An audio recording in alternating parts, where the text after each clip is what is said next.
আসসালামু আলাইকুম, কেমন আছেন সবাই? তো বিশেষ করে আপনারা দেখছেন যে সচিবালয় আগুন। আসলে সচিবালয় কি আগুন এসির থেকেই হইছে? এসির থেকে এসি বিস্ফোরণ হয়ে কি আগুন লাগছে?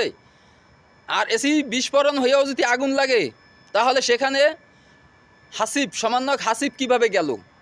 এবং হাসিব সেটা কিভাবে বুঝতে পারলো যে সচিবালয়ে রাত্র ৩টার দিকে আগুন লাগবে? এখানে কিন্তু প্রশ্ন একটা রেখে গেলাম। দ্বিতীয় প্রশ্ন, বিএনপির যে মহাসচিব মির্জা ফখরুল বিএনপির যে যুগ্ম মহাসচিব রুহুল কবির রিজভী সাহেব, তিনি যখন বলছে আপনাদের এই ৫ মাসের নথিপত্র আমরা চাই, ঠিক তার ১৭ ঘন্টার মাথায় কিন্তু এই সচিবালয়ের মূল সচিবালয় যে ২টা কক্ষ, সেই ৭তলা সেই ভবন দুটোতেই কিন্তু অগ্নিসংযোগ হয়। আমি কিন্তু এই ২টা প্রশ্ন আপনাদের কাছে রেখে গেলাম, আপনারা বিশ্লেষণ করবেন।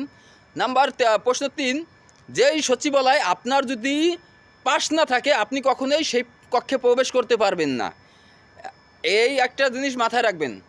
এবং বাংলাদেশের সবথেকে গুরুত্বপূর্ণ স্থান সচিবালয়, যেখানে সেনাবাহিনীর ধারায় ওইখানে সিকিউরিটি দেওয়া হয়।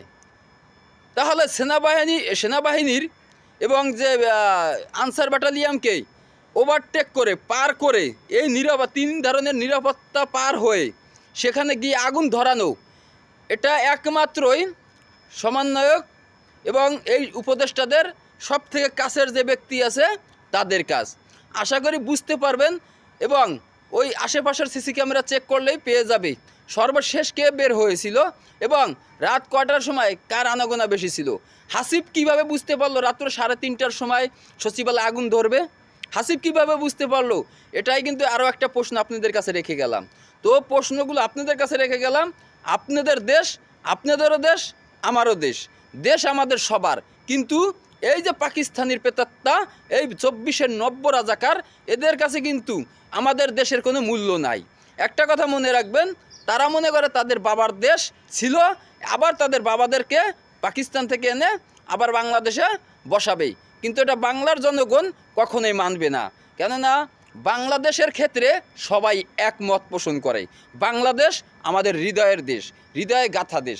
সো একটা কথাই মনে রাখবেন, দেশের স্বার্থে আপনার দেশ যদি বাঁচে আপনার দল বাঁচবে, আপনার দল যদি বাঁচে আপনার নেতা বাঁচবে, আবার আপনার নেতা যদি বাঁচে আপনার কর্মী, আপনার সব কিছু হবে। সর্বপ্রথম আমাদের দেশের ক্ষেত্রে আমাদের সবার ঐক্যর প্রয়োজন। যেমনটা রুহুল কবির রিজভী সাহেব বলছেন, মির্জা ফখরুল ইসলাম আলমগীর সাহেব বলছেন, যেমনটা আওয়ামী লীগের যুগ্ম সাধারণ সম্পাদক আ.খ.ম বাহাদুর নাসিম স্যার বলছেন, এরকম কিন্তু সবাই যারা জ্ঞানী ব্যক্তি তারা কিন্তু বলছে। তো এখনও সময় আছে। আপনারা এই যে দখলদারিত্ব ইউনূস সরকার এবং তার যে কিছু সমন্বয়ক নামে যে কিছু পাকিস্তানের সন্তান আছে, সেই সন্তানদেরকে যদি না হটাতে পারেন আপনার দেশ কিন্তু আর আপনি কখনোই দাবি করতে পারবেন না।